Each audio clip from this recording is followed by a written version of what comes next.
Hi, I'm Marcus. And I'm Nick. And we are Working Class Nerds, where the podcast gives you no information about your favorite information. Today is Thursday, March 7th, 2019. You can find this, holy shit, we're being taken over by Sith Talk podcast on Google Podcasts, Buzzsprout, Apple Podcasts, and Stitcher. You can find Marcus on Twitter at MarcusB814, and I am at Nick Vern, that's NickVern. And this week's episode, we're going to be talking about the state of the Star Wars universe. And joining us in this conversation is one of the hosts of Sith Talk, Sam Barnes. Thank you for coming on the show. And what have you been up to this week? Hello there. Well, it is a awesome honor to be on this show. I've enjoyed listening to you guys, so I'm glad I could be here. Unfortunately, my Sith in crime, Zach Chrisman, could not join me this evening, and that's all right. That's just going to have to be a future episode because he is a big guy into Star Wars: The Old Republic, and to confess to you, I have never played it, but it's okay. You'll be good after this. It's okay. You'll be converted after this. Oh yes, I'm sure the conversion therapy is going to go splendidly tonight. So a little bit about myself. I generally work as a photographer, videographer. I'm a studio assistant at a place in Chicago.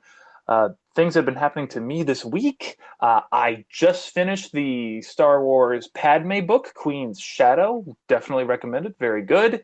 We're prepping for C2E2, which is a convention here in Chicago. And beyond that, boy, just, the general life stuff of, go to work, come back and try and game a little bit when I can. Big fan of playing Gran Turismo Sport when I get the chance. Nice. That's your go-to kill an hour or so after work game, Gran Turismo. Yeah. I've always enjoyed racing games. I've never been the biggest multiplayer person. Like my friends enjoy doing it, and I'll play, the big one right now is Apex Legends. I'm terrible, but I play, and I have fun with it. So I love racing games myself, and my favorite racing games are the Dirt series. Oh, there was one like Dirt. It was where all you had to do was like drift around. I don't remember what edition of it. That wasn't for me, but like the Dirt Rally games. Yeah. That's my shit. I love it. And on my computer, it rocks. Dude. No, those are awesome games to play. I mean, I've always enjoyed more of a, not that I don't like sliding the back out when I get the chance, but I'm much more of a high downforce guy. I love watching Formula One, and the season's starting pretty soon. Oh, cool. So super duper excited for that next week. They're going to be in Melbourne, Australia. Can't wait to watch. But no, I got started on racing games, like everyone else. Like we played, I think it was Need for Speed Underground 2 was what got me hooked. And then I started getting into more realistic racing simulators. I actually know a lot of guys who raced not only sim competitively, but actually I don't know if you guys ever heard of the Nissan GT Academy series. Nope. Where basically what they would do is Nissan and Gran Turismo partner together, and you could submit your lap times, and the highest 15, I think it was, or 10. They did a TV show where they flew everyone out to England, and it was, kind of reality TV style, but it was really cool because I made a video when I was in college probably, I don't know, 5 years ago at this point. Sure. And I actually got flown out to E3 and be a part of on the PlayStation stage, and it was a lot of fun. Raced a lot of guys, and they went onto the show and have raced all over the world. So it's cool. Whoa, that's wicked cool. I'm not that good. I'm okay, but I had fun with it. Well, clearly you're pretty good if you're... if you made it to E3. Whether you're a good racer or a good videographer, one of the two is something you're good at. Right. Yeah. Either good at racing or good at doctoring the footage. But no, I'm just kidding. A little bit of both. I don't... Well, you definitely trumped the story I had queued up, but I haven't played racing games consistently in a long time, but I used to when I was younger, and I probably talked about it on the podcast before, but I go to this big, basically party business convention in New Hampshire at Mount Washington. It's called for the MFA. Every year, my dad, takes the family to it. Blah blah blah. Long story short, there's a bunch of activities for the kids, and one of the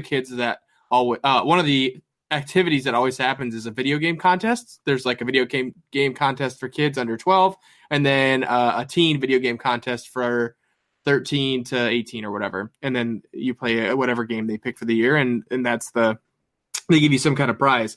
So when I was 10, the game was one of the dirt racing games, and I got my ass whooped. I did terrible. I think I was out in like the first round of the tournament. And then the next year I was 12, and the kid game was like, I don't know, something for the Wii or something like that. It was like Wii Bowling or something. And I'm like, I'm not playing that. Fuck that. I was like, I'm just going to sneak into the teen one. The teen one was Need for Speed Underground 2 for the PS2. I think that's right. Need for Speed Most Wanted. And I had played the shit out of that at home. And this 12-year-old, they're like, oh, how old are you? I'm like, 13. They're like, all right, whatever. Get in here, kid. And sure enough, I ended up winning the whole thing. And man, dude, it's just like a bunch of kids, and they're not actually professional gamers, but I won it. And I won, my prize was a Game Boy Advance SP. That was like the special edition, like light blue color with the extra backlight. And to this day, I still have that Game Boy. It was awesome. It's like the highlight of my gaming career, besides doing this podcast, of course. That was pretty cool. That's my only racing game experience is Need for Speed Most Wanted from back in the day. Marcus is just cracking up. I just think it's funny because I've never heard the story. You never heard this? I can't believe it's never come up. 38 episodes of a gaming-centered podcast. And I never brought up that I won a tournament when I was 12. No, that you won a Game Boy SP. Like, dude, the thing is legit. It's my favorite one ever. Well, I know. Like, I wanted one of those, but I never got one. Right. Believe it or not, I had a Game Boy Advance SP, the silver one, but it didn't have the backlight. And then I got the blue one. I was like, oh, this color's kind of Wait a minute, feminine. Did you hear about the Game Boy that mounts on the back of your phone? I did. So I really want to get that. Yeah, so you just turn around and it's like old school Tetris in color. That's really cool. I gotta get. Yeah, but like that's so giant in your pocket. You know what I mean? Yeah. Yeah, I would just get an emulator and call it the end of the day. But See, I'm with Sam.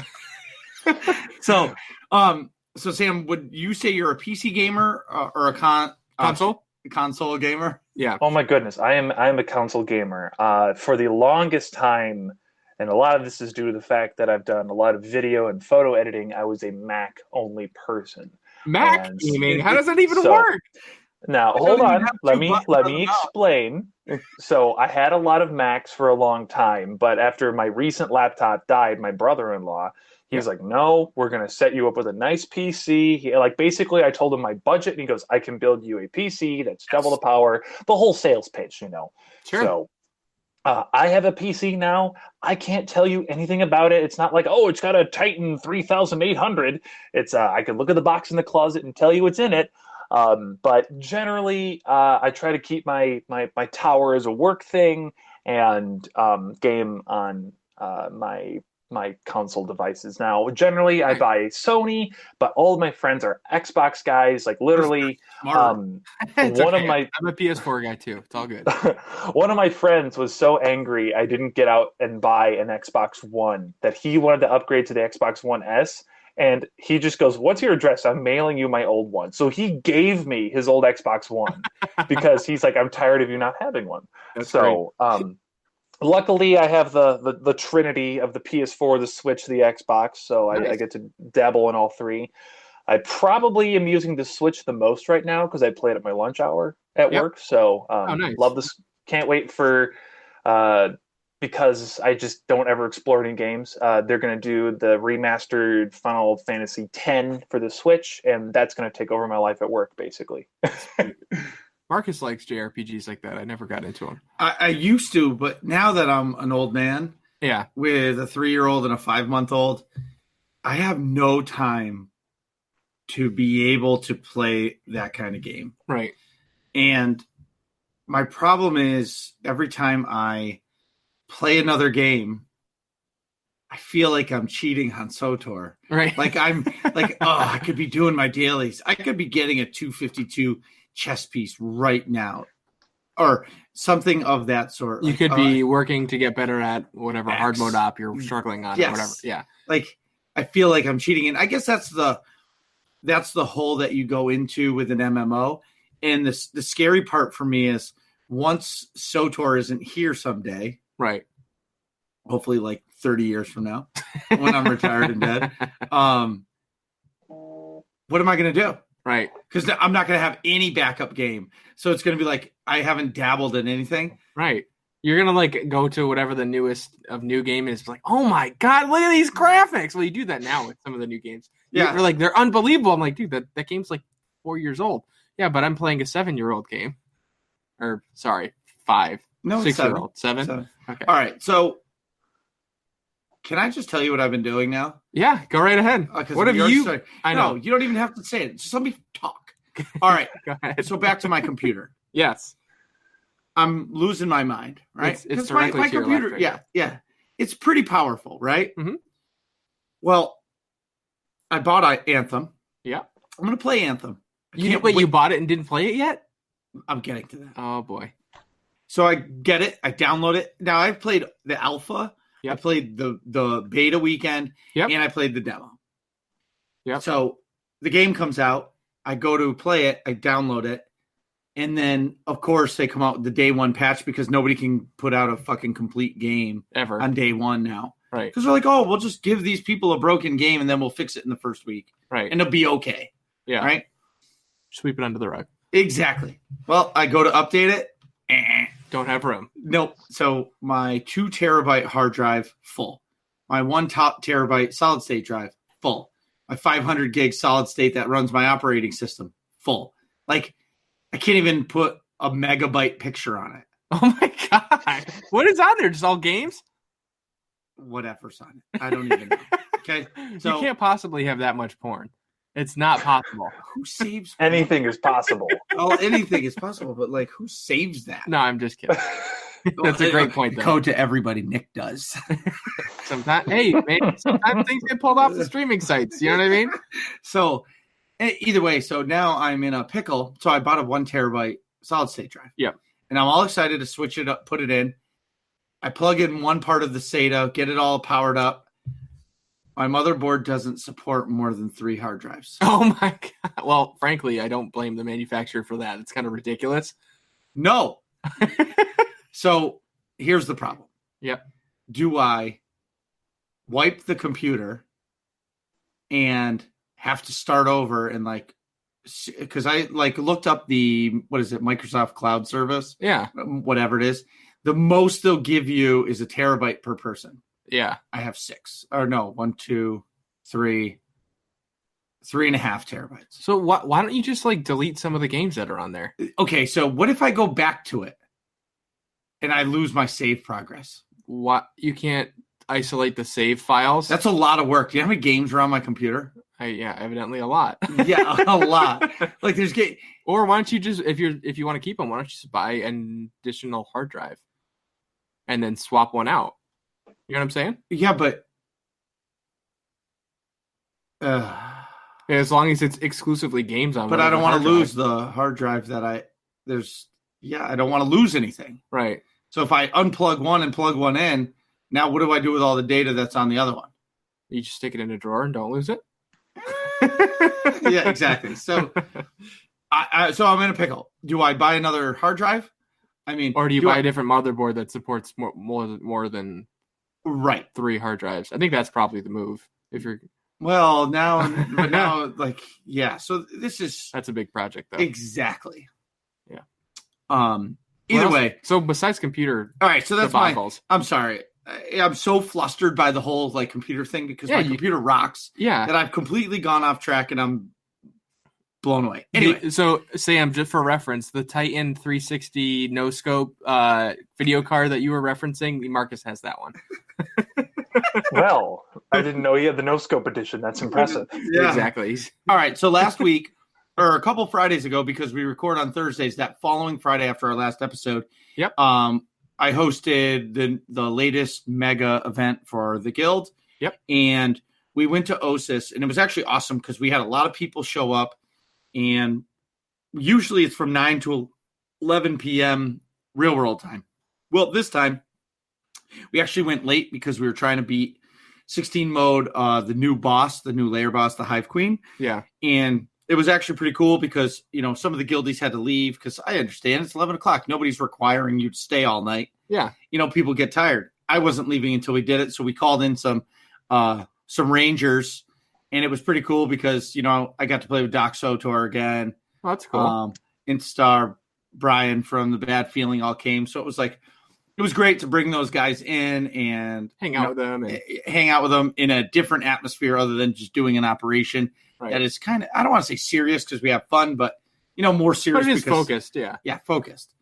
Anyway, we got 2 of the Datacrons on OSIS, which not a lot of us had. It was pretty fun.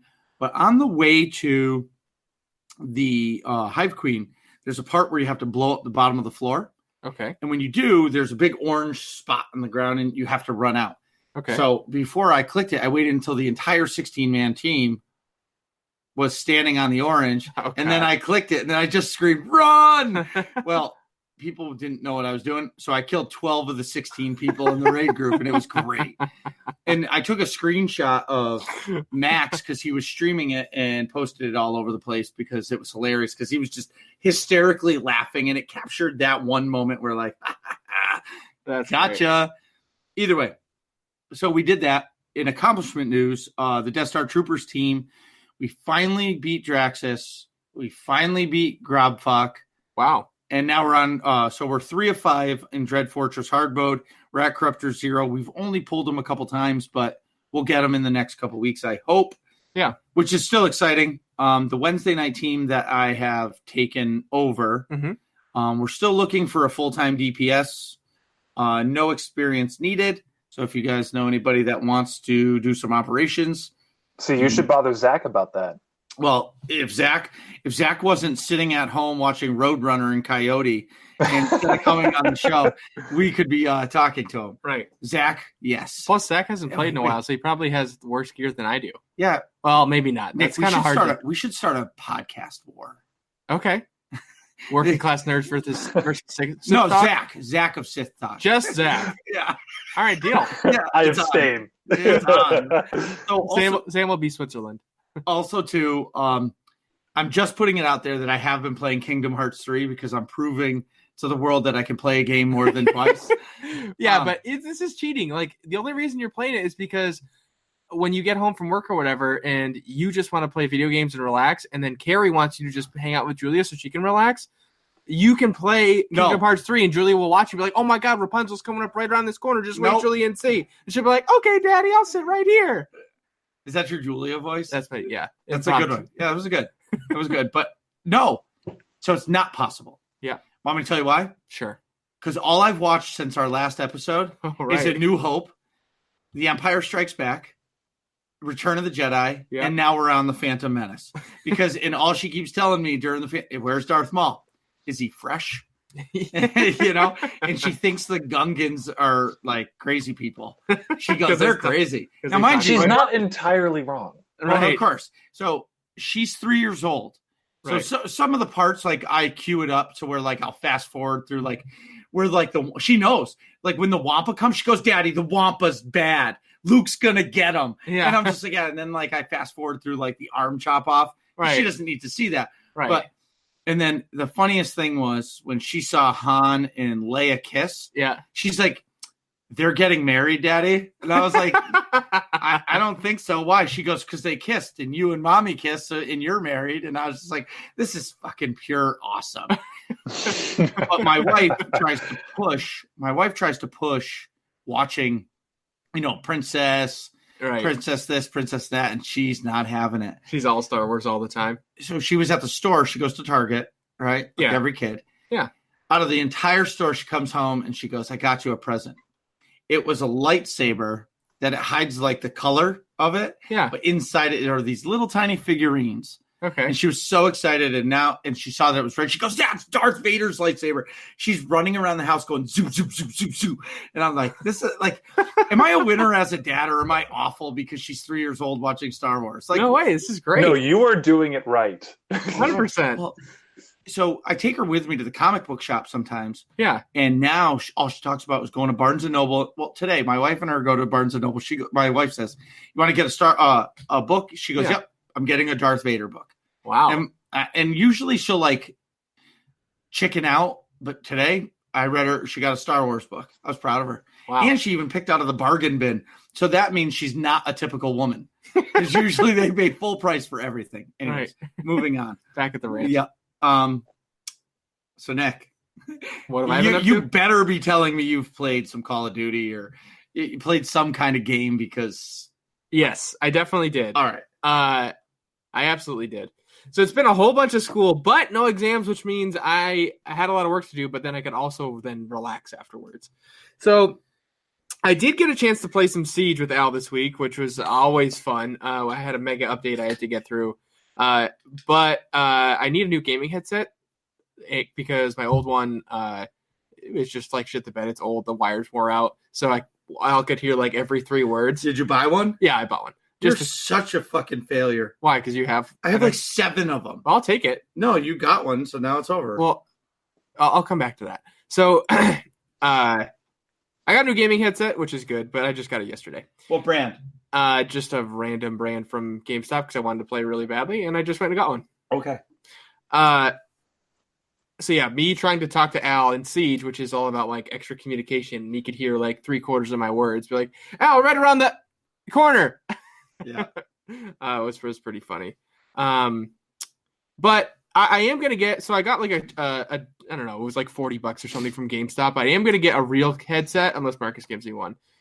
I do want to buy a real one. So listeners, if you have any recommendations for headsets, go to our iTunes page, leave a 5-star review, and in the comment for the review, tell me which headset is your favorite. And I'll leave it up to you, listeners, to decide which I'm going to buy. Even if it's $500, I'll still buy it. But I'll only buy it if it's a 5-star review. So you got to leave a 5-star review and then tell me which headset to buy, and I'll go buy it. Even if it's a terrible headset or crazy expensive. All right, so I'm just going to tell you, you're actually going to the place at the end of the month to buy a headset. You're right. PAX. Oh, right. So because you're going to be able to buy, like, you'll be able to like try, like, I would tell you the best gaming headset for the console yeah, is the Astros. Yeah. Unbelievable, the most comfortable. They're terrible on my PC, or I've had terrible luck, and I only buy Logitech stuff. Right. But the Astros are amazing. I think that's what I got. It was an Astro A10. It was like the Zelda edition because it was the same price as the regular. Maybe, but like you're gonna buy like the A60s. Yeah, like whatever the mega. Yeah, they're like $120 or something. And yeah, that's awesome. That's about my price range. Yeah. That's what I was looking anyway. At. Also, I was able to, while the mega download was happening for Siege, I hopped onto Apex Legends with Al, which was I actually liked a lot. I don't typically. I mean, I like battle royales, but that's not my like favorite game style. I like this a lot. I don't like Fortnite for the record. It's just I don't like third person. Really, it's not even that. It's you could be shooting at a guy and for like forever, and you're not even hitting him. Right, yeah, but then you turn 60 degrees to the right, and now you're hitting them full on. Yeah, it's that. I don't like the whole like building blocks, and it's a little wonky for me. I'm not into Fortnite. But I think the Battle Royale concept is pretty fun. I really liked the Call of Duty Black Ops, whatever number, 472 Battle Royale. That was fun. It's because you like Call of Duty. I do like Call of Duty. I like that gameplay style, how everything's like really crisp and moves well. I liked that a lot. But I only played the beta. I didn't buy the full game. And then, when I went to Apex, I'm like drawing on those two. And I think Apex is like a nice sort of bridge the gap between the two. There's like some sort of frivolous features in Apex, like you can call in like different abilities and stuff like that, and it's nice because you can ping items, which is nice. So you have a team of 3, and you can one of the buttons you can click will say like, hey, there's a pistol over here if you want to come grab it, and it'll pop up on your teammate's HUD, which is kind of nice. That's cool. I wish Siege would implement something like that instead of just like the point thing, but it is the mechanics of Apex are a lot more crisp like Call of Duty than like Fortnite, where it's all sort of loosey-goosey. But it's one death and you're done. Right. That's not for me. Yeah, so that's the Battle Royale format, which like some people don't. It's definitely frustrating. It's not my preferred style, but as a Battle Royale, and it was free, so like I couldn't not try it. You know what I mean? And that's the point. They put out a free game. Right. And it's crushing everything right now. Right. It's hard to beat free. Like there's no excuse. There was no excuse at all. It was like 16 gigabytes to download. It didn't take long at all. It downloaded way faster than my Siege update, obviously, because I played it. I jammed with Al for like 2 hours and I went to bed. Yeah, the Apex Legends is great, and that brings me to the Call of Duty. Why didn't they just make the Call of Duty Battle Royale free? They would have. Crush it. Yeah, I think they would have. That would have been the only battle royale if they did that. You know what I mean? Yeah. But I think probably Activision probably was greedy. They they wanted to, pay for their product. So I played Fortnite. I played the Call of Duty one. I haven't played Apex Legends because I can't download anything on my computer right now. I'm afraid you could do it on your PS4 that you never use. Fuck that. The controller's terrible. Yeah, I know. Like if there was a way for me to use the Xbox controller on the PlayStation, I would dominate. Right. And I would actually like it. But right now, the PlayStation is just a DVD player. That's terrible. I should just buy it off you and swap with you. Probably should. Anyways, back at the ranch. So besides that, I'll definitely be playing more Apex. Probably not a lot, but I'll play it a few more times anyway. I'll have some more analysis about that. A couple more things I want to talk about. I just want to highlight a few things that are coming down the old podcast pipeline. Captain Marvel comes out tomorrow. Actually tonight in some places. Agawam Cinemas, but which we could have gone to, but we were recording an episode instead. But either way, we'll be seeing it this weekend or sometime soon. And Saturday. Probably Saturday. We're definitely doing a Captain Marvel episode in the next couple weeks. I think my sister Ari's going to be on again. Maybe Dent, a.k.a. the Masterson of movie reviews, will be on. I messaged him. I'm hoping he can come on because, he is the Masterson of movie reviews. He's very thorough. That's such a great way to describe it. He's thorough when it comes to that. Yeah. And I'm excited for Ari because it'll be like World War III. Oh, dude, yeah. Because you're just pissed that it's not Marvel. It's I forgot. Well, no, it's not. No. It's not even that. It's just we see things in different light. Yeah, you're on like opposite ends of the political spectrum. It's great. Yeah. So that's coming down the pipeline. Also, one of my professors from UConn. Yes, you heard me right. One of my professors from UConn. He's a professor of physiology and neurobiology. He's coming on the show to talk about some Game of Thrones speculation and his dabbling with MMOs back in the Disney, which is like circa 2004 or something. It's like late 90s, early 2000s. He was like super into the original Warcraft and sort of got out of it right as World of Warcraft was coming around. A couple other MMOs too that I just don't remember the name of, but he was really into it all through high school and would play like for literally 10 hours a day. He was in a guild the whole 9 yards and then got out of it. So I'm interested to hear his comparison between old school MMOs and some of the newer stuff that's out now. Whew. In SOTOR news, we got a message. I guess it's the new guy, Dan. He dropped a little... Let's see, he wanted to say hello. It looks like he's the new community coordinator, like another team member to help Eric Musco, basically. Dan says, hello, everyone. As Musco alluded to in a post last week, I joined the team a few months ago and serve as the new community coordinator. Some of you may be now wondering if I've been here for a few months. Some of you may now be wondering if I've been here for a few months, then why am I just making myself known? Well, let's go over everything that I work on. Primarily, I handle everything involved with the articles that we create. This covers the whole process from start to finish. On top of this, I handle all the social media posts across Twitter, Facebook, and Instagram, as well as the game launcher itself. Over the past few months, these were handed to me piece by piece as Musco trained me accordingly. Once I had these tasks under my belt, it was our plan to start transitioning from solely working behind the scenes to having a presence here on the general forums. So here we are. I have been reading the general feedback here, especially within the past week, and it has been received. There's a lot that can be improved upon, and I'm working to fix some of these issues. Going forward, whether there's a new article or news update, I will also create a thread in the relevant forum to spread the word of whatever the subject is, as well as a prompt discussion about it. For example, later this week, we'll be announcing the specific details involving our Community Cantina event happening around the Star Wars celebration in Chicago. At the same time as I publish the article to the site, I will then create a thread highlighting it. Also, throughout March, we will announce that we will be involved with Game Update 5.10.2 between game features and technical updates. We'll announce that we'll be involved with Game 5. Okay, the update between the features and technical updates. That sentence was a little wonky. I've also been working with Charles on something we'd like to bring back, which is which are short stories. Which I showed you earlier what I think they're talking about. Yes, we'll get into that as soon as I finish reading this. So now, a lot goes into the making of these. It's hard to pinpoint when the first one will be published, but it's safe. It's a safe bet to say that it'll be sometime this spring. That's pretty cool. Another strong sentiment that I've noted here is the lack of a roadmap. Unfortunately, while that falls outside of my scope, in the spring/summer, I would like to build a web content roadmap. This will list all of the planned articles, including update announcements. This wouldn't have a hard date, but they would all be narrowed down to approximate months. For example, the game update 5.10.2 news would be listed as coming in the first half of March in a model like this.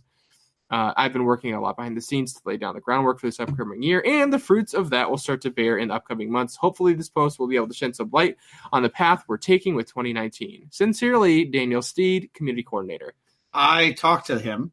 You did? Yeah. And I was not included in the secret meeting, folks. Whatever. I got betrayed. Yeah, so you don't know the power of the light side, bro. There is no peace is a lie. Anyway, I talked to him. We're working on something special with BioWare. More news to come. Anyways, this week there's a collection sale. So in case you haven't logged in, this week it's half price collections unlocks for your weapons, tunings, platinum and gold, silvers, bronze, promotional items. So if you want to unlock your shit all over your characters, all over the place, do that. So we also had an update on March 6th, which is yesterday. It was back-end stuff, and they were fixing more bugs, which, holy shit, they need to fix some stuff, man.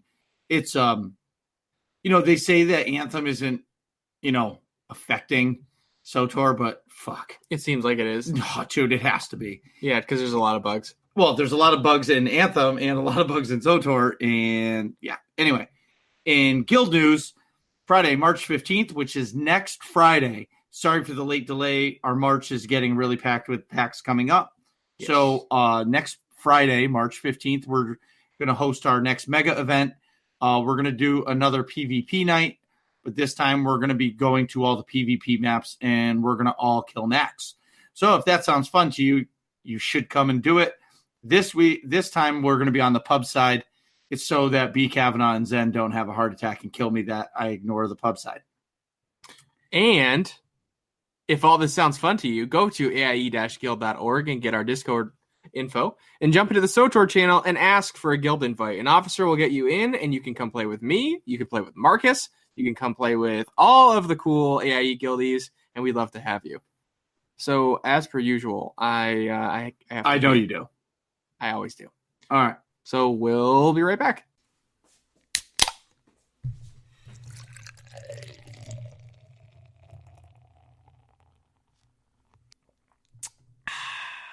And we're back. So today we're discussing the entire Star Wars franchise, where it came from, where it is now, where it might be going, our thoughts, our discussions, our analysis of the whole thing. So for starters, when you think of Star Wars, what's the first thing you think of? Go. Either Marcus or Sam, doesn't matter. R2-D2. Wow. Sam, how about you? X-Wings. I immediately think of lightsabers, personally.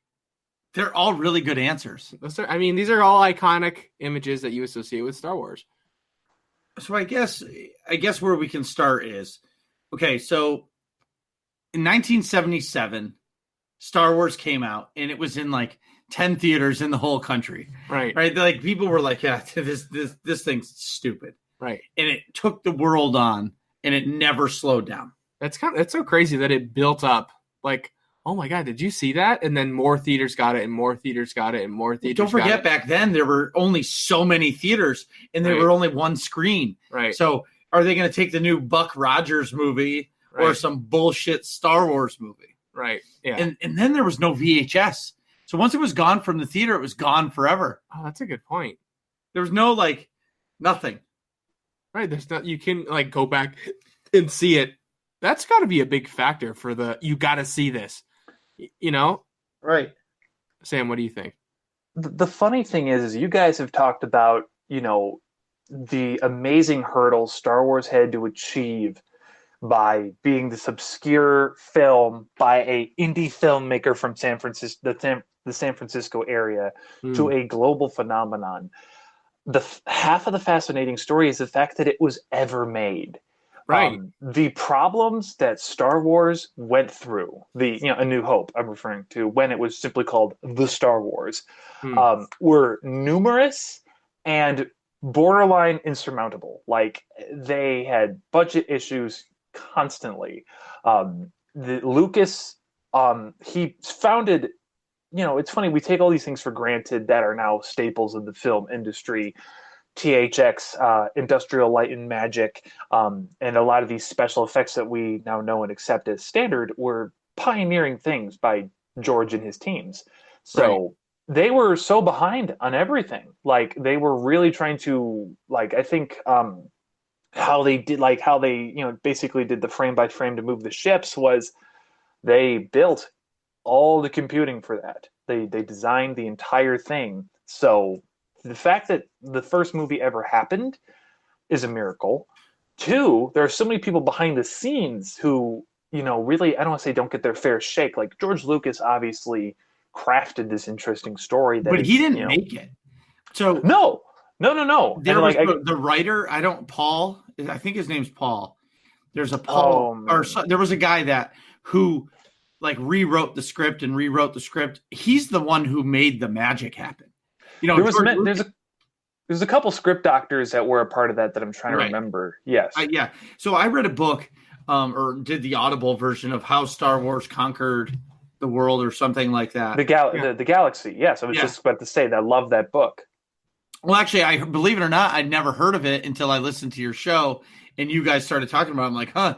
And then I looked it up and it was 20 hours long. I'm like, fuck, this is going to be great. I'm in the shop for the next 2 weeks so I can listen to that because, I get millions of phone calls all day. But anyway, you're right about the release of it and the hurdles that he had to go through to make it happen. But for me, the most magical part of it is everything was new. And you have a whole universe. Right. And when it came out, he had a bigger picture of other movies, but, he was smart. Lucas knew that he was going to make Empire and he knew Return of the Jedi was going to happen because when he made the deal, he told Fox, if I don't make a sequel within 2 years or start filming the sequel and within 2 years, you have the rights to it. And they were like, deal. Let's do this. And still to this day, nobody has ever screwed a studio the way Lucas did when it came to that and the merchandise. Yeah, absolutely. Especially the merchandise. Oh my goodness. He had them hand over fist with that. Right. So, Carrie Fisher, Mark Hamill, nobody got merchandising deals. Right. Yeah. It was all like, you're getting paid for this movie and that's it. Here's your bullshit royalties and see you later. Right. And it's the biggest movie ever. Yeah. And another person who I think goes vastly uncredited for the immense impact that they had on the film was George Lucas's first wife, Marsha Lucas. She was an editor. And, it's amazing. I love doing filmmaking myself, both behind the camera and behind the computer. And editing has such an immense impact on the flow and the telling of a story.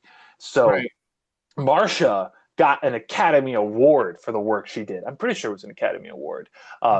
And she may have been one of the biggest things to save that film because obviously you see modern blockbusters today that have visual effects far beyond Star Wars now, obviously. Right. But crafting a story is still, at the end of the day, what people come to see and what sticks with them and what makes them want to come back again and again and again. So it's amazing to understand how the planets truly aligned for this to happen. Because there are so many reasons why we shouldn't be talking about Star Wars today that all the things they had to overcome to just get to this point. So it's fascinating just to learn the history about how they made that film, let alone all the problems that they had with future films. Right. I was just going to say, it's an interesting point to really highlight all the I'll call them the supporting cast around George Lucas to make that first film, because I don't know a whole lot about the development of the prequels, but my understanding is that a lot of it was just George Lucas with the prequels. Now was just George Lucas. It was only him running the show, and like, okay, you have control of, the storyline and maybe not literally editing and stuff like that, but Lucas did it all for the prequels. That's what I thought. Yes. And it's fairly evident that at least the first two are much inferior movies. So, no just fucking way. I mean, I like the story in them, but I don't think they flow nearly as well as the original trilogy, or particularly A New Hope does. I like the prequels better than I like The Last Jedi. And it's not because I saw them as a kid in the theater. Right. It's because, for me, the prequels are still Star Wars to me. Yeah, The Last Jedi is more like Final Fantasy 14 in a Star Wars world. Yeah. Well, we're hitting a lot of different topics that I'd love to keep talking about. So I guess the first thing I want to jump in on is... That's like the sequel. The prequels part, I should say. Well, like with the prequels, I imagine, especially the teams working around George Lucas, especially for Star Wars, the first one, Lucas was a joke. He was some weird indie filmmaker who really was kind of awkward and dorky, and the crew thought they were making some joke film. Now you're talking about the prequels. This is the legendary George Lucas. Well, so I'm just going back. I got to just say it. So you were right about when they were making the film. I remember hearing A New Hope you're talking about. A New Hope. He would show up to Industrial Light and Magic, and the guys were just sitting around smoking weed. Yeah. Like just taking their time. And he's like, guys, we can't waste any more time on this. This fucking movie needs to be done. Right. And they were like, we're going to get there, man. Just relax, dude. And he's like, chill out, dork. Right. Yeah, exactly. Like the hurdles, you're right. The hurdles that they jump through to make it happen is amazing. And so my original trilogy, I bought it, I guess, in the right year of the DVDs where it had the original theatrical version of it. Oh, nice. Without the crappy CGI? Without anything. Nice. It was just basic. So I watched that. That's what my daughter watched for the first time. Yeah, that's great. See, you say that, but they all have subtle nuances between them. Of course, we're not talking about the special editions that were the Blu-ray set that had enormous changes, but each one all had subtle changes because George Lucas doesn't know when to stop. Well, no, of course. But, it's because it's another DVD sale, right? Every time he updates something, hey, we're coming out with a new special edition. Right. But what I'm saying is it had a version. It has a version of the original 1977 movie, no alterations. Wow. So you can buy the DVD on Amazon right now for like $60. Yeah. And it was awesome to watch it with nothing. Yeah. Because you can tell it's dark, it's grainy. Yeah. It's dirty. Like you can tell that, like you're it's like 1977. Yeah, film. you're like, yeah, man, they did this in 1977. If I was old enough to see this in the theater in 77, I would have been. It would be like incredible. It would be like the first time you watch or sign into a video game where the graphics are so beautiful you stop. Yeah, and you're like, oh my god, like the time it takes to do this, and that's how it makes me feel. Yeah, for 77. Right. 1977. I that's what my dad is old enough to know that. I think he graduated in 1977 from high school. He's an old fart now, but he he was telling me everyone, had to go see Star Wars. In that first shot, I think it's A New Hope where the Imperial Star Destroyer, thank you.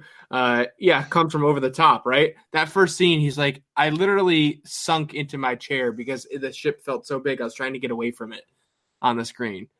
Like, it's just, that whole experience must have been unbelievable for people back then. And we'll never experience something like that. No, never ever.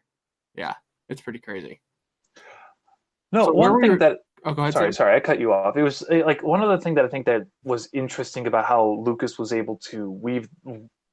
Obviously, the visual effects were something that grabbed audiences, but I think one thing that's also overlooked is how these stories of Star Wars, especially, it's very much opera and fantasy, and it's stories that I feel like have been told over time in many different ways, and that's why it just latches on to people so quickly. Is there are so many things about Luke Skywalker that are similar to King Arthur per se, or I can't remember the exact name. I think it's the Seven Samurai films. Like there are so many. Yeah. Like he just did such a good job taking parts of our storytelling literature of all time and remix them into this, and I think that's why obviously the visuals are amazing, right? And Star Wars has never been known for having amazing acting moments, but the story is something that intrinsically we all just latch on to, and I think it's just because they're these stories that have been told through time. So I think Star Wars is very successful at that, and is truly our modern version of it. I couldn't agree more. Absolutely, especially in A New Hope like that. There's a lot of parallels to just classic heroic story archetypes. Right, and then you move. So Star Wars was a complete movie. Right. Start to finish, it was complete. Yeah. It's the only one. Right? Yeah. Mm-hmm. And because he didn't know if it was going to work or not, so he had to make a complete movie. Right. Then he brought Empire into it. Knowing there's going to be Return of the Jedi. Right. Yeah. But he brought Empire, and, there was a lot of parts where I fast forwarded with my 3-year-old, right? Right. In because Empire, that movie's dark. It's real dark. It's really dark. And even today, I'm looking at it through myself, my own eyes, and then my 3-year-old's eyes. And I'm like, I can't let her watch this. Right. And I'm fast forwarding through thinking to myself, A New Hope, she watched the whole thing except the Wampa. Right. And the bar scene. Right. Right? Wait, where Obi-Wan chops her arms off. Old Ben Kenobi chops off his arm because he's not Obi-Wan at that point yet. Oh, right. He's just, good old Ben Kenobi. Good old Ben Kenobi. Right. But of course I know him. He's me. Yeah, exactly. That was a good impression. Yeah. I have fun with impressions. All right. Bring them out whenever you feel like. So my point is, Empire just took the world by storm because I can't even remember, still to this day, when was the last time you watched a movie that the bad guys win? You leave the theater and the bad guys are winning. Yeah, I guess Rogue One, but that doesn't really count. You know what I mean? No, we won in Rogue One. We got the Death Star. We got the Death Star plan, so that doesn't count. I have no idea. I can't. I've never seen a movie where the bad guys win. Not recently, anyway. Or any movie. I can't even think of one. Yeah, besides like Infinity War? Huh? Infinity War? Oh, okay. Infinity War. Oh, you're right. Sorry. Okay, thanks, Sam. Well, yeah, no, but that's a great. I'm thinking back, like even Lord of the Rings. At the end of every Lord of the Rings episode, they're winning. Right. Except you see Schmeagol like running away with the ring, and he's following them. And I can tell you don't watch Lord of the Rings. You haven't seen it very often. Schmeagol! But wait a minute. So that's a good point, Sam. Infinity War. They made Infinity War knowing it was going to be a 2-parter. Correct. And you could same deal with George Lucas making Empire Strikes Back. Yes. He knew he let the bad guys win because he knew it was going to get resolved in Return of the Jedi. That's a great point. Right. That's a really cool parallel, actually. But it's because they knew. Right. But anything else, there's no other movie that has ever had the dark side win or the bad guys. Right. And that's what makes it so special for the whole movie and how it evolves. And if you look at the character development through the first one, Mark Hamill and Carrie Fisher look like different people from A New Hope to Empire. Yeah, they're like grown-ups. Right. They went from like babies to adults. Yeah, like their faces totally changed. Completely different people. Right. I mean, Irving Kershner was the one who directed Empire Strikes Back. And I mean, I know he was someone who was very focused on character development. Lucas was, again, spectacle and the visual power and the overall story. And like, it was the hero's journey. The story is very, I don't want to say typical, but we all know it, where Empire was his chance to go. Yeah, so that works. And so especially, I know Irving Kershner worked a lot with them to explore their characters and let them go deeper into who they were.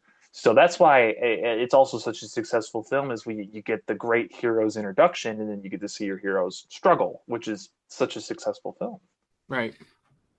Then on to... Oh, go ahead, Marcus. No, I was just going to say, speaking of the hero's journey, a friend of mine, Doc, he's a professor, and he loves Star Wars, and he did the hero's journey but converted it to like counseling, because like shrink counseling, his classes, and he made like the whole hero's journey, but about counseling and like how you start in the beginning of like it's called undergrad. Yeah, undergrad. That's what undergrad. I'm doing now. Yeah, and then you go all the way around to like the master's and your doctorate, and it's the hero's journey. It was a pretty cool slide, and hearing you say that it reminds you of it. Yeah, but bringing Empire to the end, where Luke and Leia, the droids are standing in front of the window, and Chewie and Lando are flying away. The first time I saw it, I was like, "Are you kidding me? This is how they're ending it? Like, right. What's going to happen now?" Yeah, you know what I mean? Han's in freaking carbonite, right? But that was the magic back then, right? But I don't imagine waiting years to see the next movie after that. I'd be like, "Are you kidding me?" Right? And Luke lost his hand, the whole thing, and there's no VHS tapes yet, right? So maybe there was in 1980, right? Well, wait a minute. And in that movie, there was the whole keeping that Darth Vader is Luke's father a secret. Nobody knew that the whole time. They think he's a big bad guy. Yeah. And Luke's parents are just mysteriously gone, which that's another piece of the archetype hero story. All right. But yeah, even I think I forgot the fellow's name that played Darth Vader. He was the actual actor in the suit. He said a different line to Mark Hamill when they shot it. He said Obi-Wan killed your father. Right. Thank you, Sam. Yeah, Obi-Wan killed your father, and then later when they dubbed it with James Earl Jones, he said, "Luke, I'm your father." I am your father. Yeah, which is crazy. I think it's one of those. What do they call it? The Mandela effect, where the line is something different than you think it is. Like everyone says, it's Luke, I am your father. I don't think that's the line. I think it's no, I'm your father, or something like that. Yeah, it is. I think that's what you said it correctly. Yeah. Anyways, but as we've gone off on this breakdown each of the original movies tangent, the point is what Star Wars did for the world. It changed the way everybody does film. Right. Completely. Yeah. Everything. It put a big. I don't know if. Well, I guess the visual, the spectacle was always a thing that in films, but I think Star Wars really took it to the next level, saying, "Hey, look, technology's coming around. Like you can really use this to pump up our pump up our films." Yeah. And you even compare just the advancement of the technology within Star Wars. Watch the trench run versus the Battle of Endor. It's still leaps and bounds even within the films themselves. Right, 100%. And just speaking of the visuals, what they did, if you look at the three movies, they picked the three worst climates to film in. Right. A desert and space. Yeah. Then Hoth. Right. I mean, fuck. Like if you watch those Imperial walkers and stuff, and then Endor, where now you're in woods and they're doing it was mind-blowing for me, even now. And I can't tell you, Sam, I know you and Zach, you guys watch all of these movies all the time. And like you guys have these like binge sessions, right? Yeah. But I haven't watched the original trilogy in succession like this. Yeah. I don't need years. And I haven't done that in a long time either. I highly recommend it. Yes. Yeah, after this, Nick, I'll give you them. Yeah, because I have them actually. All right. So unbelievable. Like it's so brings you back to being like, holy cow. I love Star Wars. Yeah. Right. I love Star Wars. Like this is why I love Star Wars. Oh, I have a good point for the end of this. But anyway, so we've talked about these movies, the originals. Yeah. But now fast forward to 2019. Yeah. Where are we in the Star Wars universe? And let me put a setting in. In 1983, when it ended, you couldn't go to the store and buy every single you close your eyes and think of a Star Wars t-shirt and it's for sale. Right.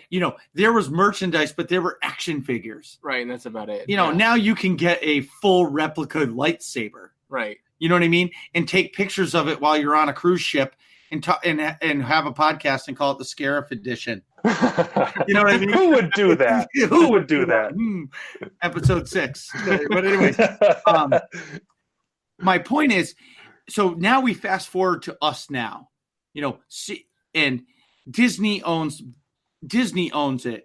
We've gotten the prequels in the 90s and the early 2000s, where, for the record, all of you fanboy haters, when the prequels came out, you wanted to kill George Lucas. Right. Disney comes out with new movies, and now you want to kill Disney, and you're saying bring back George Lucas. Right. Make up your mind, people. Oh, that just drives me crazy when people talk about that. All right, that was just my sidebar. Sidebar.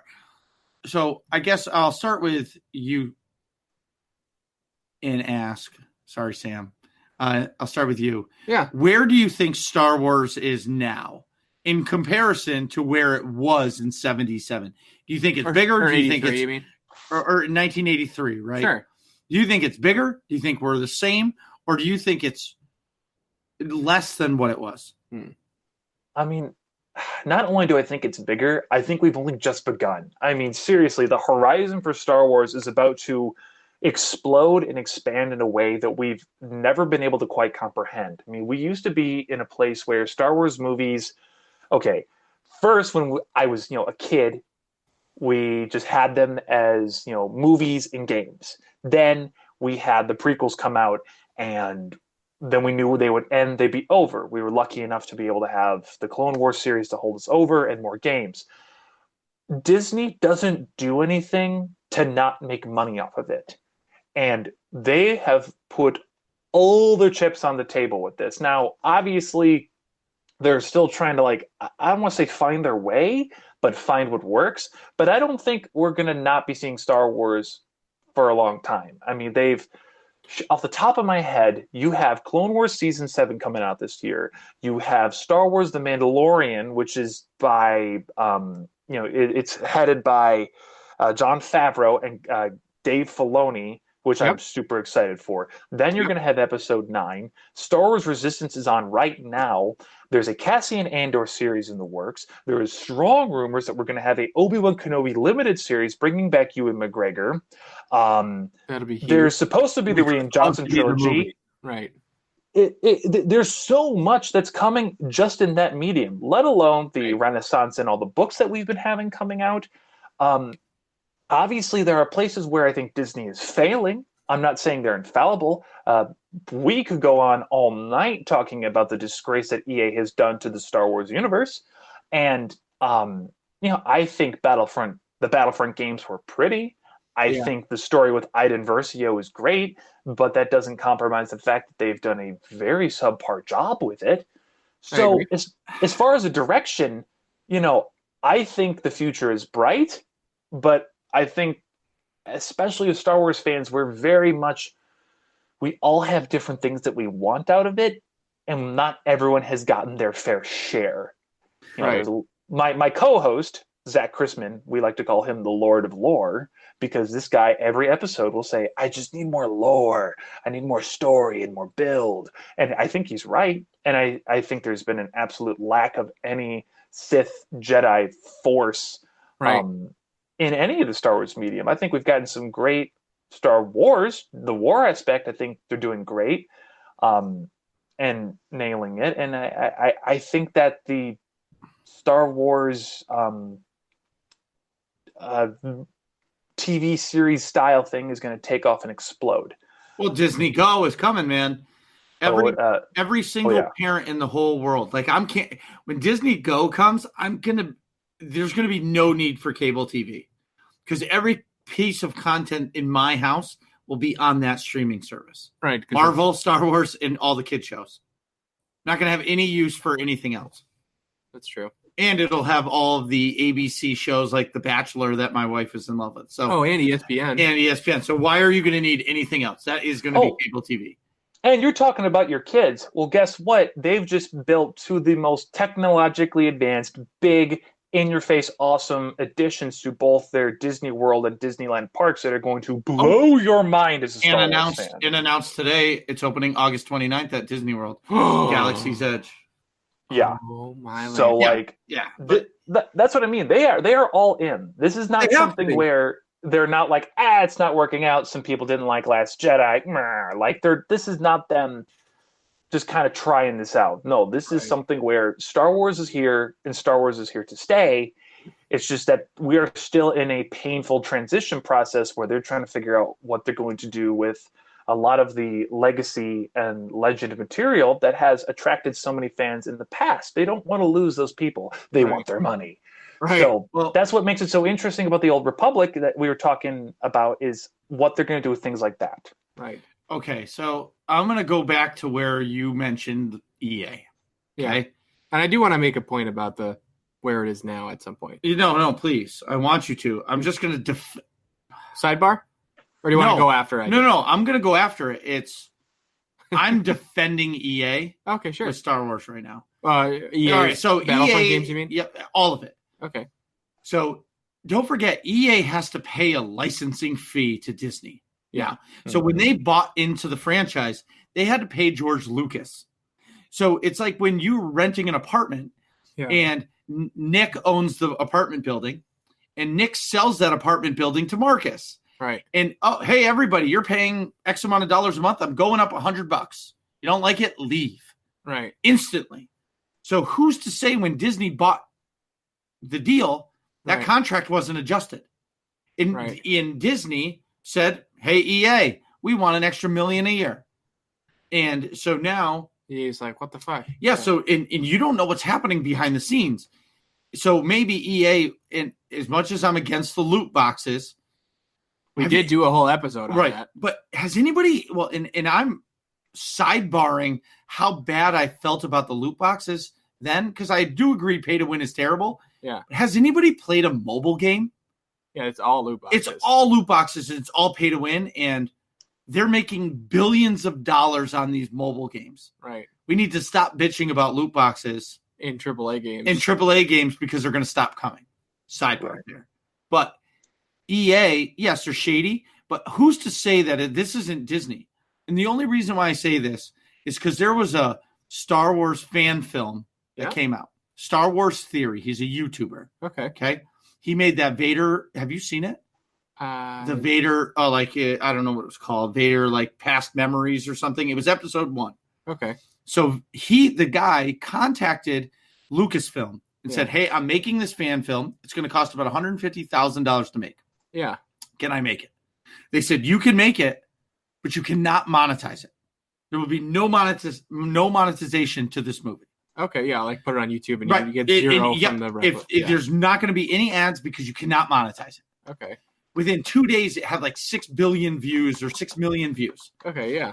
Disney stepped in and copyrighted it and said, you stole our thing. There's a piece of the Imperial March in it. He hired his own orchestra to make it.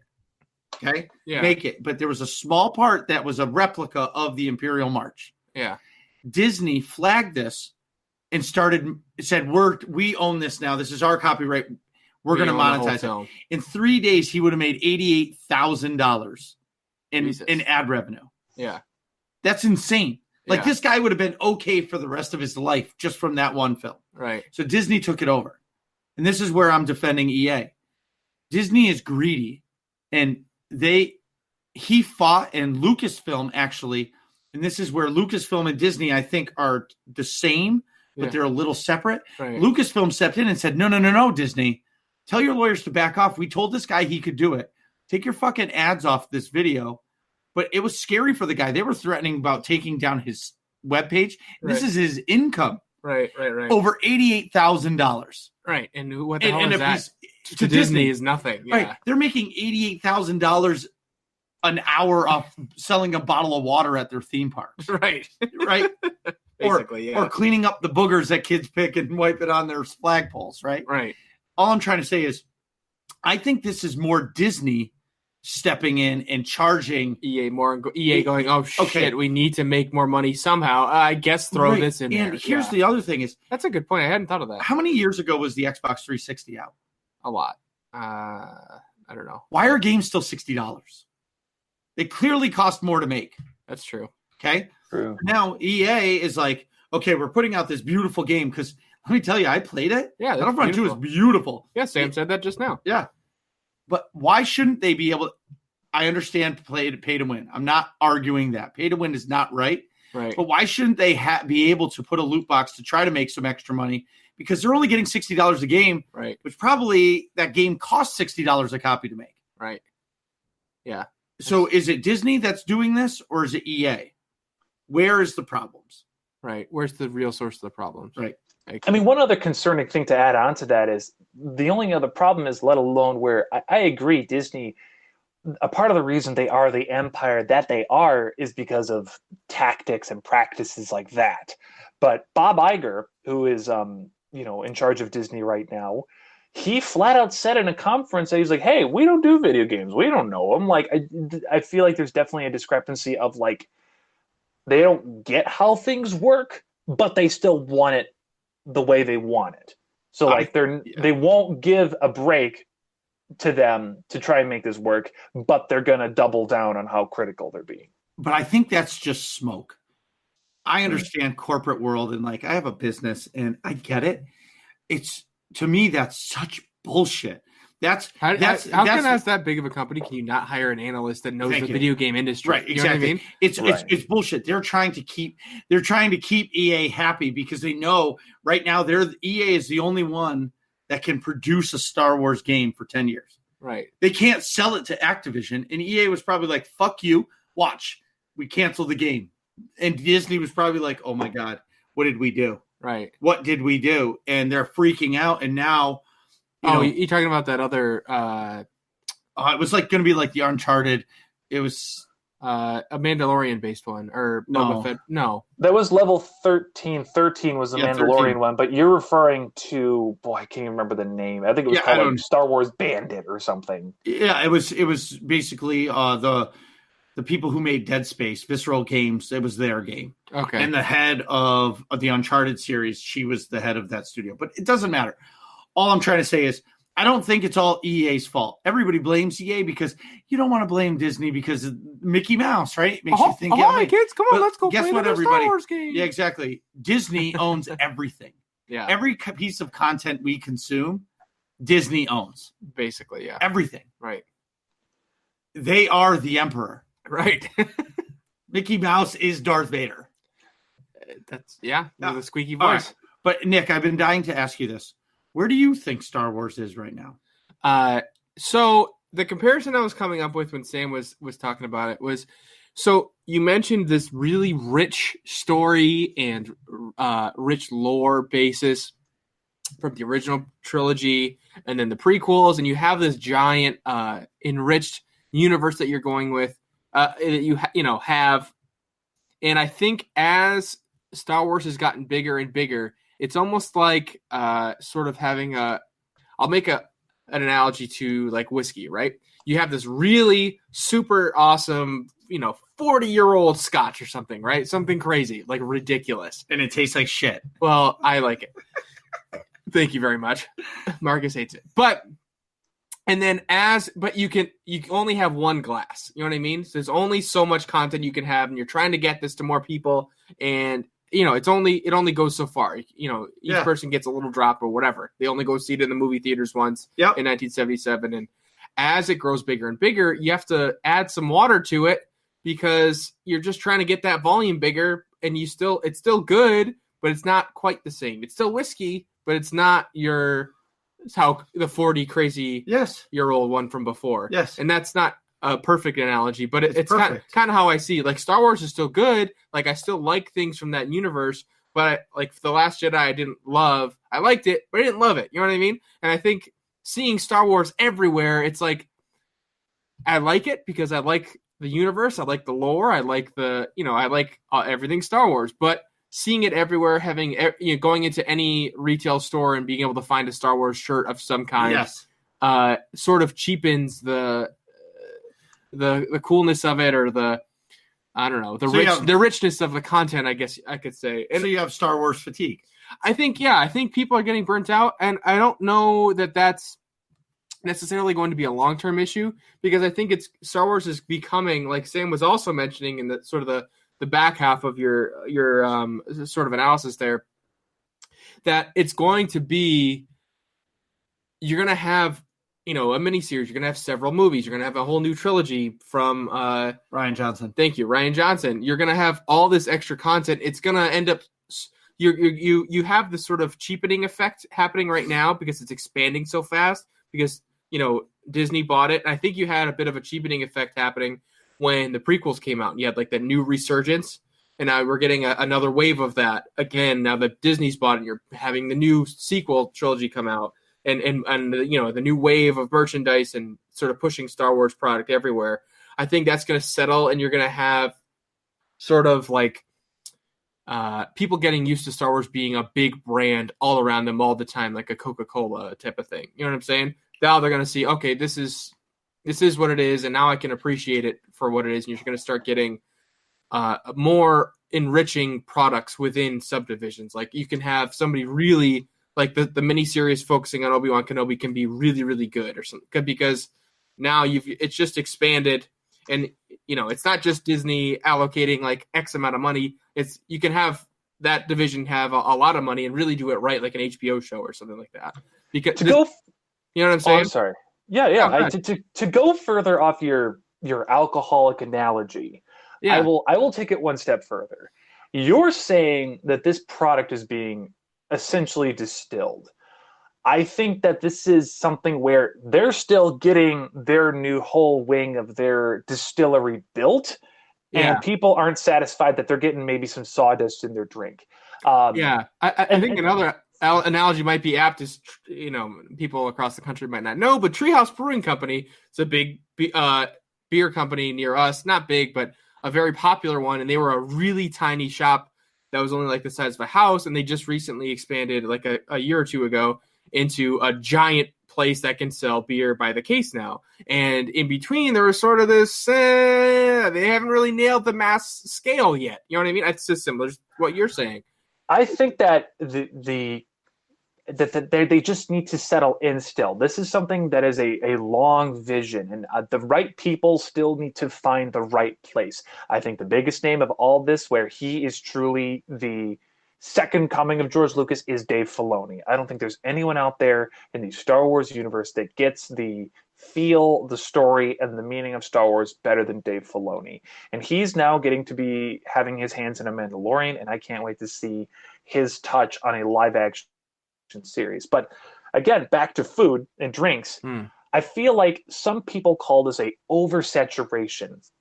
Now, there are crazy people like me who I want it all. I want to have everything on the menu. I want to try it all. And people go, oh, why? They go to their favorite restaurant and now they're offering vegetarian options or vegan options, and they get all huffy and puffy because like, I don't want this on my menu. Blah, blah, blah. It's like, you don't have to eat that. Right. Star Wars Resistance is, people call it kiddie. Well, yeah, it's meant for your kids.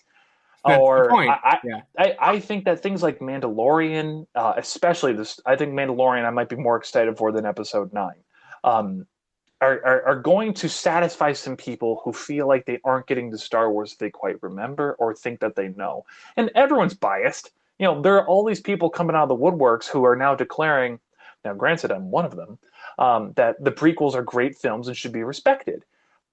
Give it 15 years or 20 years, we're going to have that same thing happen with the sequel films. All these people who hate on The Last Jedi and The Force Awakens, there's going to be a bunch of kids right there out now watching these films. They're going to say, Rey was my hero. I loved Poe Dameron. I watched him in Star Wars Resistance, and then he was on the big screen. So this is, I just feel like the life of Star Wars and how it's been able to survive in our culture is the fact that it does kind of have to reinvent itself and grow into something different. It makes us uncomfortable because people who grew up with the original trilogy go, this isn't the Star Wars I remember. And they're right, because it isn't the Star Wars they remember. If they kept making the Star Wars that they had, it would be boring and not original. I agree, but I think the real problem right now with Star Wars is the one thing every single person wants, they're not giving them. Right. I think where Disney, in my opinion, has, I don't want to say messed up, because that's, I think they've done well with what they've had, but the big thing for me is people want lightsabers. And it's this whole sequel trilogy has been about one lightsaber. Right. And that's not like, if you listen to or you read the Legends books, it was exciting because there was a whole new group of Jedi, and Mara Jade was evil and then she turned great, and all these awesome stories. And this is where I might be different, and this is where Disney changed everything. But the next trilogy has to bring back Jedi versus Sith. So whether it's 35 or 100 years from now, and it was from Rey creating the Jedi, and then Sith broke off, and now it's like the old Republic, but it's the new Republic, or they're going to have to go back and give us the Revan story. Right. It's got to be one or the other, because in my opinion, you can't continue down the path of no lightsabers. That's a good point. And I agree. I'm not arguing with you on that fact. I want more lightsabers. Yeah. Well, everybody does. And with the new movie coming out, the whole movie, episode 1, up until, episode 8, has been about Anakin. Right. So it has to end with Anakin. Somehow, some way, Anakin has to be there. Right. In my opinion. Yeah. Because now it completes the saga, and Rian Johnson is going to start something new. Right. Because everybody, Solo was a good movie. It was fun. I saw it when it came out. But me too. It was 4 months after the last movie came out. Right. It was if they did it a year after, it would have done a lot different. Okay, I do agree to that, but it also was a marketing disaster that Disney did on their own part. So that it was hand in hand. It was 4 months. You can't. And they put it up against Avengers, right after that. So you couldn't have the same product out there. Right. And so it's like, I fully agree. A year later, that film would have done great. But they also did not help Solo out at all with any form of marketing. Half of the people I talked to said, wait, a new Star Wars movie came out? So I feel like I will agree. 4 months was too soon for Star Wars in the movie theater, but they didn't help themselves out with that. Right. In my opinion. Okay. I think one more thing. Go. I just think you did a nice job of articulating a point that I was sort of floundering to make, in that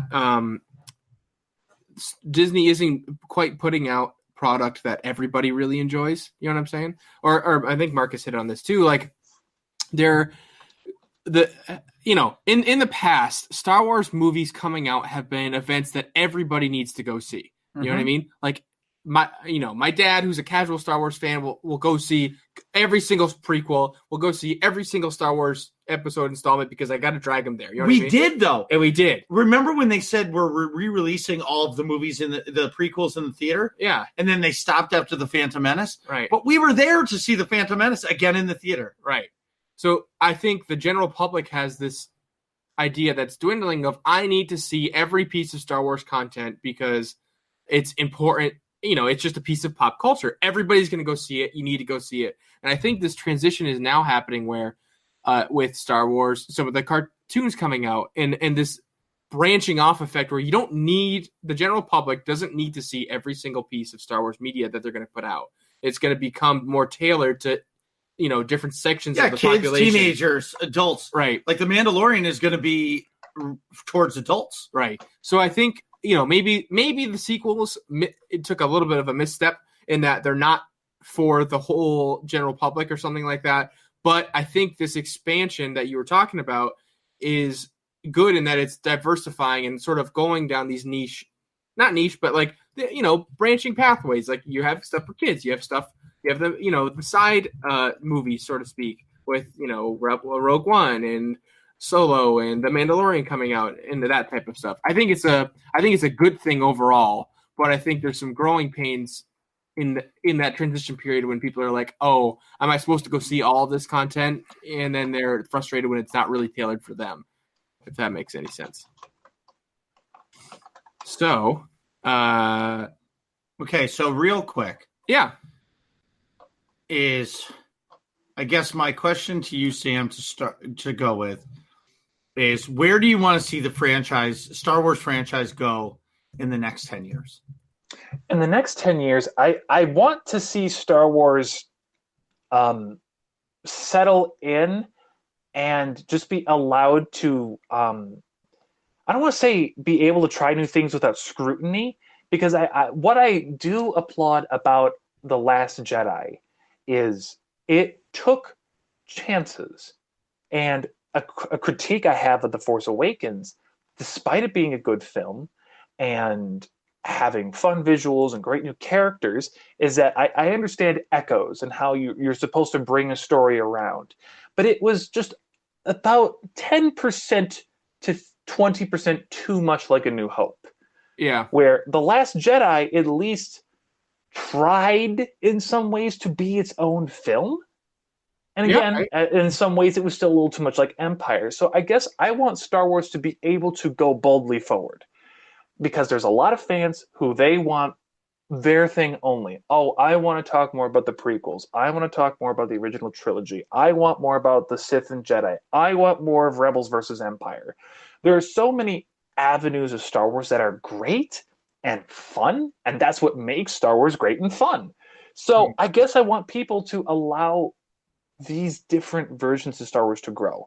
So I hope the new trilogies that they're going to come out with Rian Johnson and Benioff and Weiss can go good. I really, really hope that Benioff and Weiss can adapt something like Bane. I think they'd be perfect for it. I would love if they did a Bane trilogy, and I think they're the perfect guys to do it. Can you imagine that? Oh my God. Wait, Benioff and Weiss, for those of you who don't know, are the showrunners for Game of Thrones. That would be incredible if they took up Bane, like the Bane trilogy of books, even if you just cover that storyline. That'd be crazy. Yeah. That's another thing, too. There are so many thoughts I'm having right now. I also don't want Disney to be afraid to embrace legend material that works. And I think this is something that they're coming around on. I think when Disney took over, they felt that they had to make everything new and their own, and it couldn't be anything the same. So there's no reason they can't take things that work and bring them in. They did that with Thrawn, and Thrawn, I think, was very successful. Some people didn't like it because they remembered the Thrawn books. They're iconic because, those were the Heir to the Empire was like the first big thing that we got after Return of the Jedi. So I just want Disney to be able to take this franchise and allow it to go forward. And both, I think I'm contradicting myself. I want them to appease the fans, but also surprise us. And that's what I hope for. Sort of like, use the great lore universe you have, but don't feel the need to constantly structure your stuff around your new material around your old material. If that makes sense. And there's already a great, perfect example of how this has proven to be successful in the Marvel universe. Right. They have these comics, they're taking bits and pieces, and they're saying, this works, let's put them together. Right. So take Bane, take Revan, take things that work. Excuse me, Plagueis. Can I get Plagueis approved as canon now? Please. Well, I listened to the Plagueis book.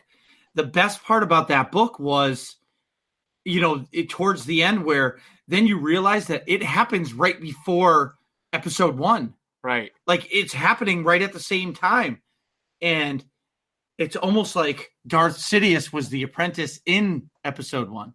Right. Yeah. And it blew my mind. So there's good Legends material that I think should just be allowed to be sort of grandfathered in, or at least reinvented. And I think fans would be totally on board. So I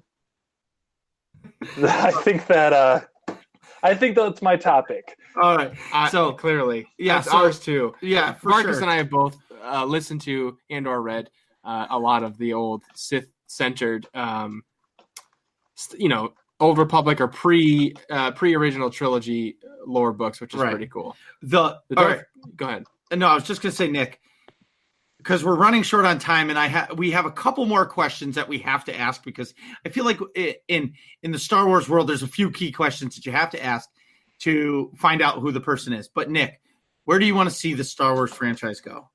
I just need to know your opinion, because I've actually never asked you this. Wow, where do I want to see it go? I really think I like what we talked about. I want to see my favorite. Let me back up a little. My favorite media form in movies, TV shows, whatever, is the long episode, mini series or full series style that HBO follows, where you get hour episodes and you can get 10 episodes at a clip, and you can really tell, because if you have 10 episodes, an hour each, you can take 2 years to do it, or however long you need to, or whatever, and you can tell a story much better and have much better character development in 10 hours than you can in 2. You know what I'm saying? So you can tell a story with a lot more nuance and richness to it that I think something like a Star Wars universe would really do well in. You know what I mean? So this mini series that's talked about for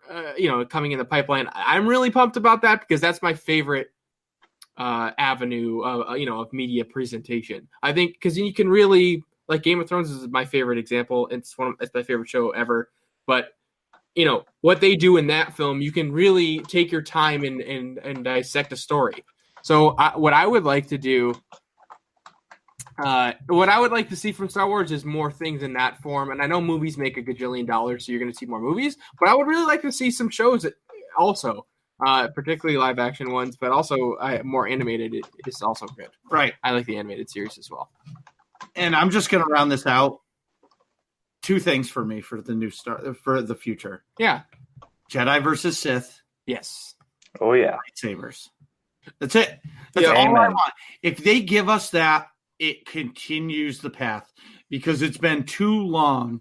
And maybe it's because I play the Old Republic. And it's lightsabers on lightsabers. Yeah. Exactly. But maybe it's just been too long since lightsabers were like the original trilogy.